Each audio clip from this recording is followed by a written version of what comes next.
Okay, another edition of Minnesota Homesteading Videos. Today we're actually going to be loading sugar water in the tires on the 316. We're coming up on plowing season. I want to get the tires weighted down. Just want to do a quick video as to what we're actually doing here. Mind the finger if you would. This is just sugar water. I'm using this nifty little paint mixer to actually mix it. Make sure we don't burn. This particular style works awesome, by the way.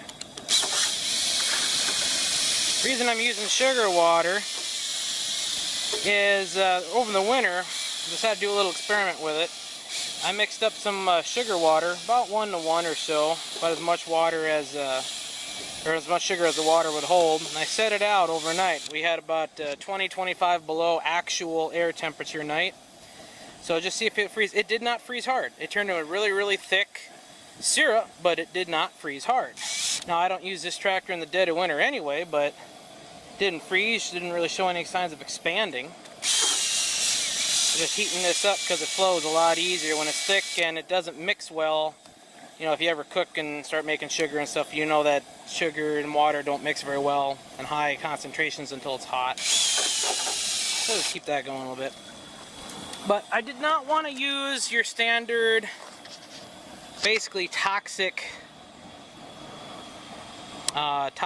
fill for the tires. I do everything organically, and we still find bits of old piece of crap iron where we garden and ever around the yard, and I didn't want to risk blowing the tire and dumping a bunch of toxic stuff in the soil, especially where I grow our food. So I wanted something different. You have your rim guard that's out there, which is basically beet juice refined or whatever. Couldn't really find anyone in the area that did it. Finally found someone, and it was going to cost me over $120 to fill both tires. And these tires aren't that big. I don't know if you can see, they're 2310/50s by 12s. They're not that big, and I just couldn't justify it. Couldn't justify it at all. That's too much. So just got sugar. Just Walmart sugar. I forget how much I paid per bag, but not a lot. I'm dumping 25 pounds of sugar. This is my chicken scalding pot in there, and just water. It's about 1 to 1 here or so, and we're actually going to get and fill these tires. A little bit of fresh water I'll need. Here's my little pump system I got rigged. It's just a little utility pump, 110, a short section of hose, and you need to get yourselves one of these here. This is a tire fill adapter. It's got a little air vent, which gets extremely sticky with the syrup we're filling it with, but you got to have one of these. They sell these at anywhere that is decent as far as farm stores that have tire supplies. You can order it on Amazon, whatever. But and we'll get going here in just a second, and I'll start filling it up for you. Okay, let's get this tire filled up. I'm just going to let this roll, and we'll do this in real time. In my black chicken scalding pot there, that's really good sugar syrup. That's not going to be enough. So I got a 5-gallon bucket right next to it there. Just a fresh water, because we'll be needing this up. Forgot to mention, you have to remove the valve core. So you're going to need a little valve core removal tool. This is what I use, whatever. There's different styles. But you need to get the valve core out of the tire stem. Otherwise you're never going to get anything done. Of a second note, my first tire, this is my second auto, my first tire, I had a heck of a time. I was getting very frustrated, could not get anything to go in it. And here to find out, the rubber was over molded a little bit on the tire valve stem, kind of deep down in the core. So it was enough for air to get through to fill it up with air, but it just would not let this heavy, thick syrup go through no matter what. Spent 20 minutes fiddling around with it before I jabbed a piece of wire down there and broke it free. Then we were in business. So just get going and do this in real time here.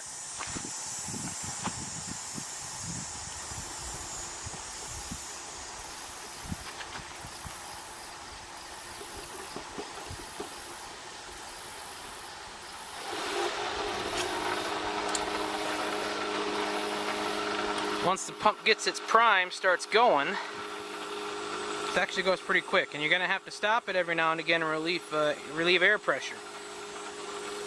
Because there's nowhere for air to go that's in the tire, and you're just increasing the pressure in there as you're filling in fluid. So let it go for a little bit, and then we'll just unplug it. It'll bubble back through the hose. It's real quick and easy. And then just start the pump and prime again, and keep doing that until, well, you'll see.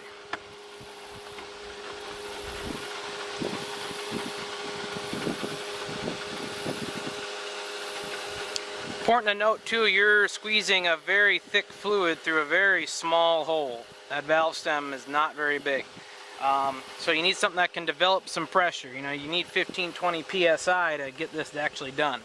My highly scientific switch, because it's time to air it.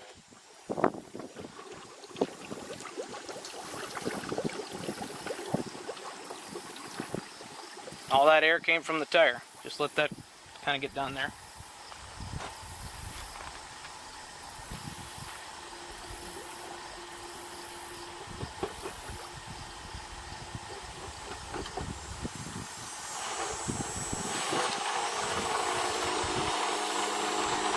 So what the strategy here is you want as much of this sugar in as you can. You're essentially putting 25 pounds, or as close as you effectively can, of pure sugar into each tire.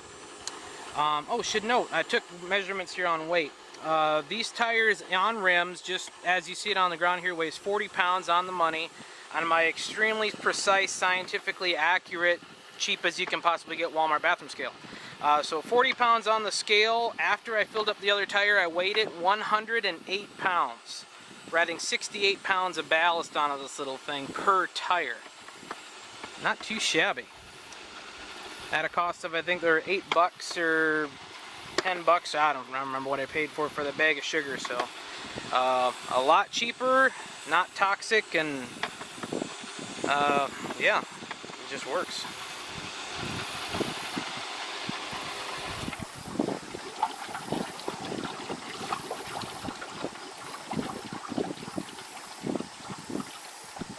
You'll notice as I get the pump going, I'm pushing on that relief just to try to give it an escape route for some of the air pressure. It doesn't work all that well. It's getting kind of real sticky and thick with syrup, but it helps a bit.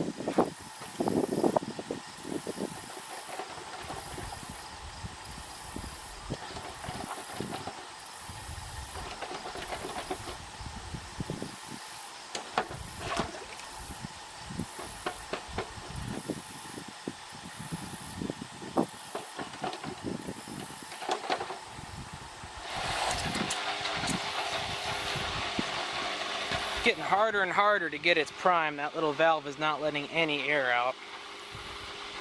Hopefully I can finish up this before I gotta tear it down and clean it.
I don't know if you can catch on the video, but yeah, I'm wearing my sweatpants today. You ever have one of them days where you're honestly just too darn lazy to do anything, but you gotta do it anyway? I'm having one of them days in jeans, which wasn't gonna happen for something like this. Hey, what do you do?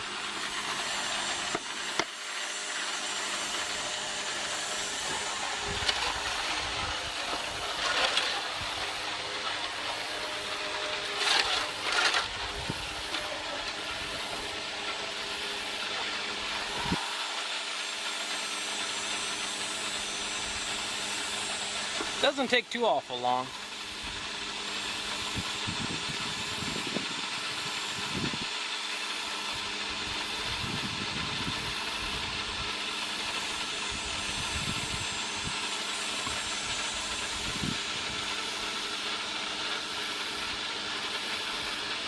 So the question I'm sure is going to come up, is this okay for the tire? Is sugar water going to react with the tire or the rim?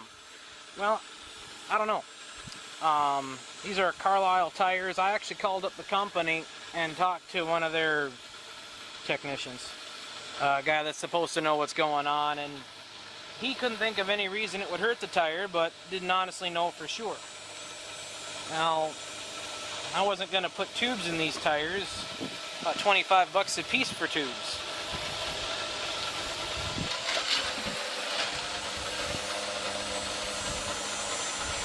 We're about empty now.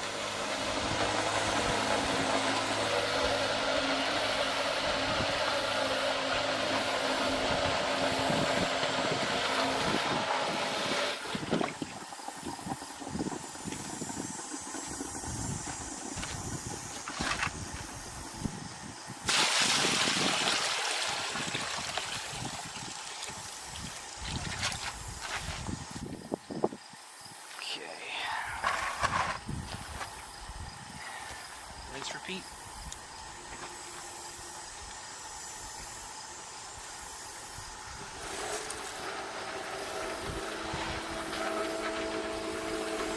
Now how you're going to tell when it's full, and obviously you can only fill it up to the level where that valve stem starts in the tire, is when you let it to air off, you're not getting bubbles, but you're getting fluid. That way you know it's full. We're not going to empty out another one of these scalding pots. But so this is just basically fresh water I dumped in there. No more syrup, shouldn't need any more. I don't think, I don't know. This isn't very scientific.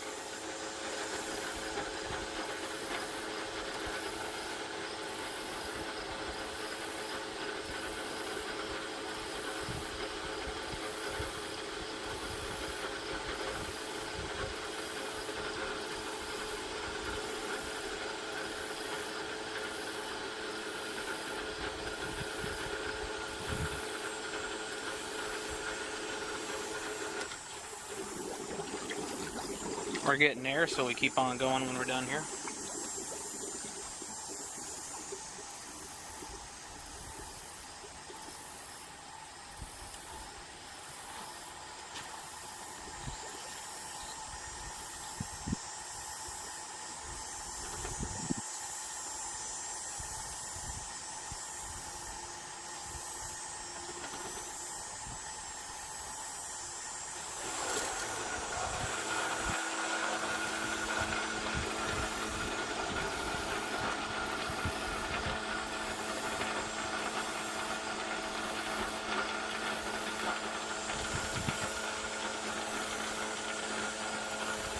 So putting 136 pounds right where we want it on this 316. When you figure the cost of the iron wheel weights, this is cheap.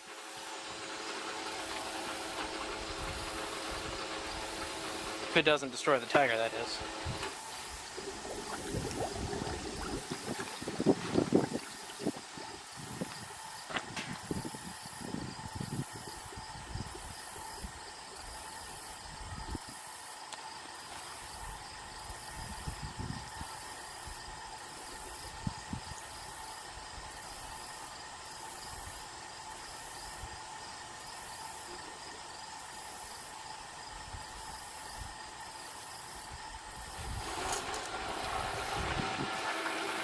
Definitely here when it picks up prime.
for those that are real attentive, you'll notice there's no GFCI safety plug on this. This is a standard plug-in.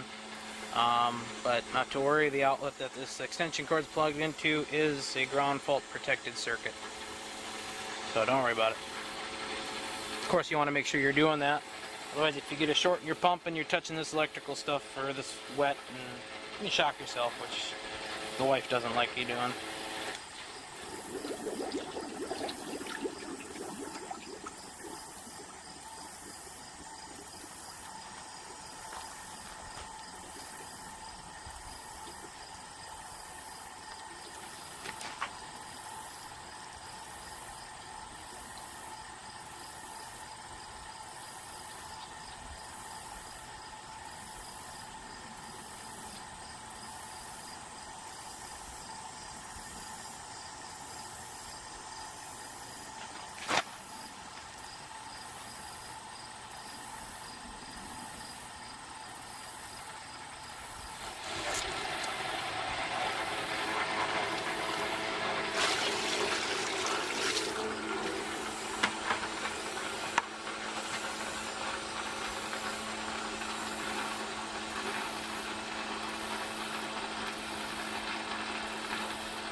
It's only boring until you think about how much money you're saving.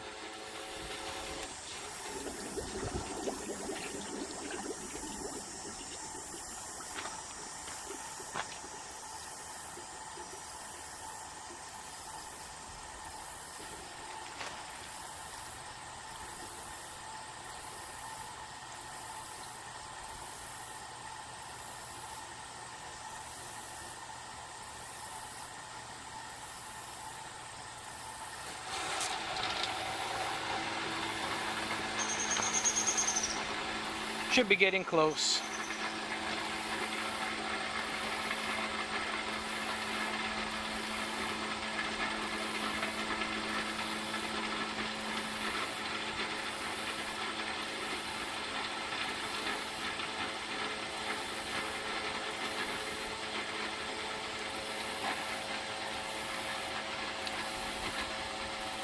Comes time to put new shoes on the steer axle on the 316. They're going to get loaded as well if I don't destroy these tires.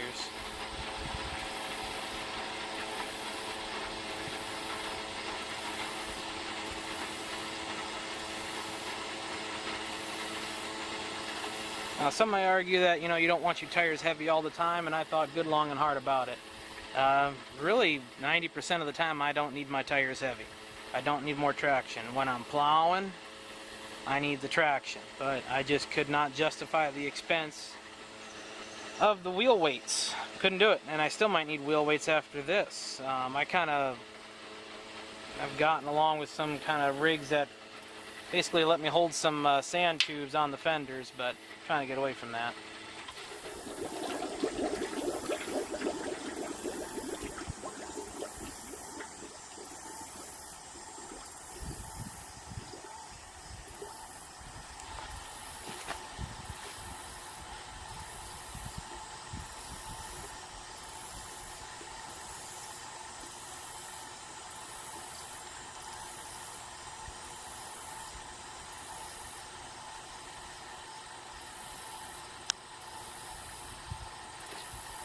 Gets harder to prime as the water level gets low.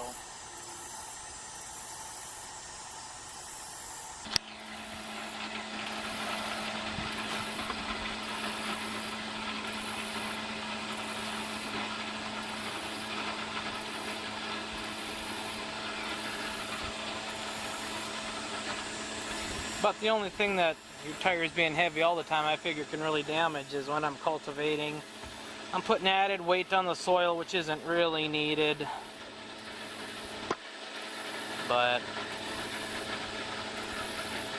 we'll see how bad it is. I get real ambitious, I might keep a set of loaded tires around and swap them out for some more heavy-duty, all-purpose, less aggressive tires for when I'm not needing full traction, and just keep 2 sets of tires, maybe.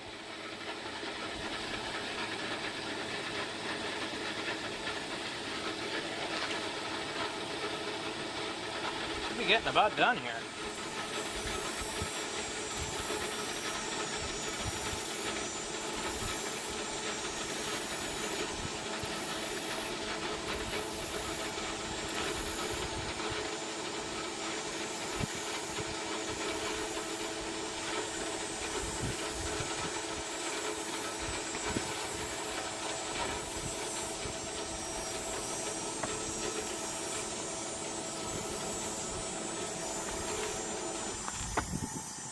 Okay, there, it's full. No bubbles came out. So now it's pushing fluid back out. Here, you'll see in a second.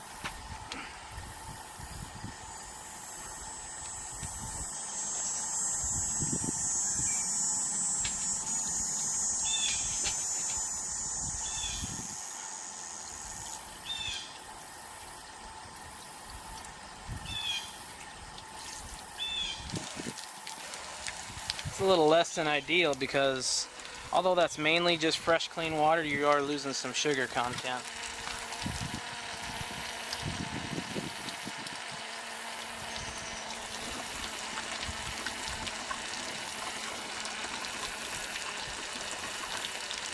So just let that get back to neutral pressure, put your valve core back in.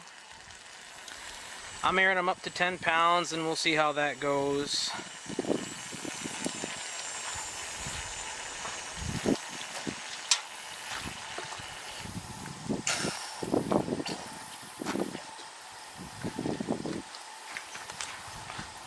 There, like so.